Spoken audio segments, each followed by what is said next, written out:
తొలకరి జల్లుకు తడిసిన నేల మట్టి పరిమళాలేమైపోయెర వాన పాములు నత్త గుల్లలు భూమిలో ఎందుకు బతుకుతలేవు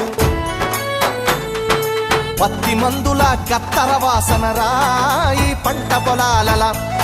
ఆ మిట్టికి తెచ్చిన అప్పే కట్టాయే నా రైతు కుతికపై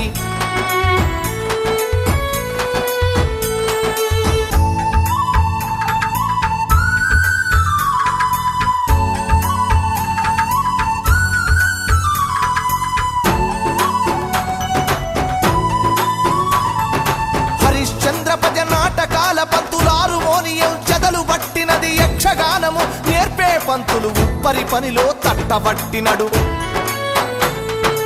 యాచకులు నా బుడగా సంఘాలు ఈ పల్లెల నిలిసి దేవా